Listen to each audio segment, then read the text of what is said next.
Welcome to The Explainer. Today we're jumping right into a fascinating bug, one that made the leap from birds to becoming a real problem for us humans. We're talking about Staphylococcus gallinarum.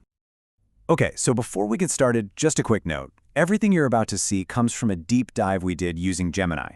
We've put this together specifically for you folks in the microlab, lab scientists, and our ID clinician colleagues.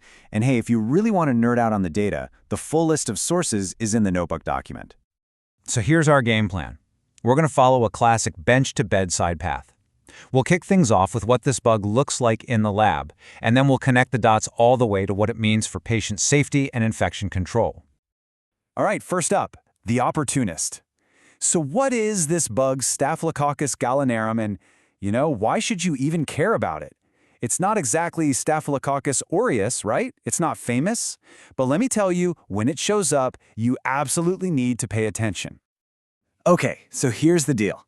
Staphylococcus gallinarum is a gram-positive, coagulase-negative staph that's resistant to novobiocin. Now, it's what we'd call a low-virulence opportunist. For most healthy people, it's not a big deal. But, and this is a big but, in your immunocompromised patients or anyone with an indwelling medical device, this thing can be a real menace. We're talking serious infections.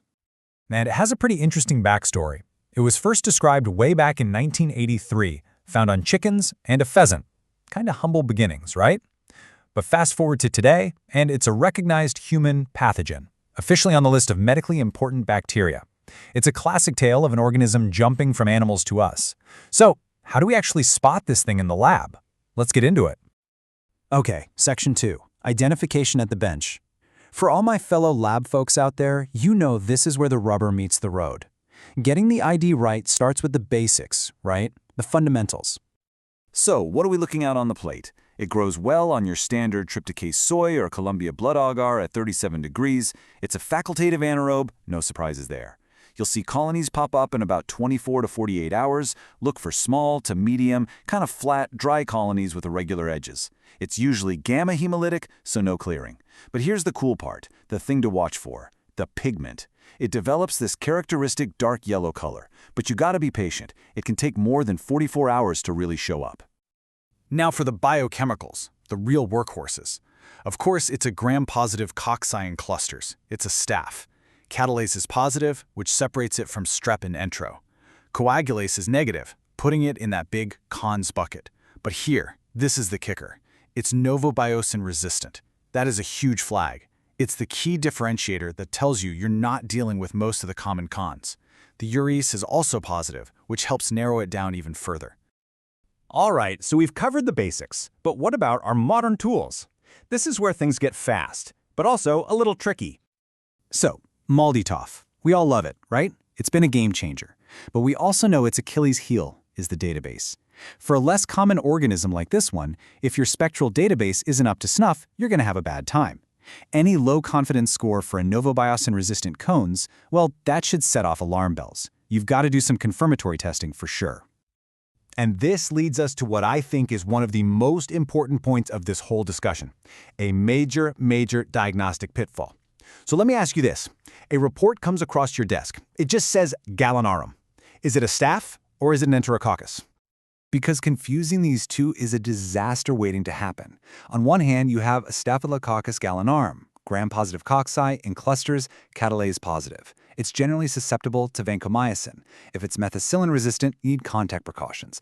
On the other hand, Enterococcus gallinarum, gram-positive cocci in pairs and chains, catalase-negative, and here's the huge part. It has intrinsic low-level resistance to vancomycin because of the VAN-C gene. An ambiguous report is just not acceptable. It can lead to the wrong antibiotic being used and totally incorrect infection control measures. Okay, so let's say we've dodged that pitfall. We have a solid, accurate ID. Now what? How do we treat it? Let's talk therapy. First things first, there are no specific EU-CAS breakpoints just for Staphylococcus gallinarum, so we default to the general breakpoints for coagulase-negative staphylococci.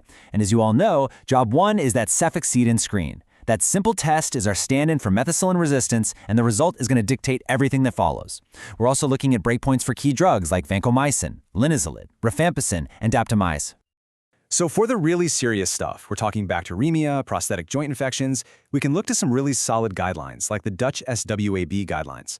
And check this out. Whether you're dealing with a methicillin-sensitive or a methicillin-resistant strain, notice the common denominator, rifampicin. Adding rifampicin to the mix is so important, especially for its ability to just hammer away at biofilms. Now, things get even trickier when we're talking about kids.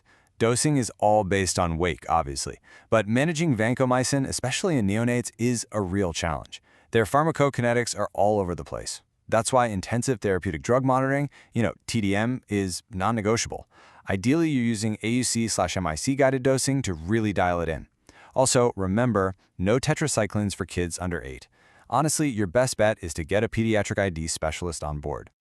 And finally, let's bring it all home with prevention and control. This is where we, in the lab, play such a central role in keeping everyone safe. Think about it. The work you do directly drives what happens on the floor. First, getting that species ID right avoids the whole Enterococcus mess. Second, that cephalococcus screen is the key to detecting methicillin resistance. Third, reporting it out fast gets the clinical and IPC teams in the loop. And fourth, your result is the trigger that puts a patient into isolation. It's a direct line from your bench to patient safety. So remember this, the microbiologist is absolutely central to this whole process. We're providing the foundational data that every single clinical and public health decision is built on. We don't just spit out results. We provide the actionable intelligence that protects our patients and our colleagues. So there you have it, our deep dive on Staphylococcus gallinarum. I hope you found this useful. We'd love to hear from you down in the comments. Share your own experiences. Have you seen this bug? What are your lab's protocols? Let's get a conversation going. And hey, if you like this, please subscribe for more explainers. Thanks for watching.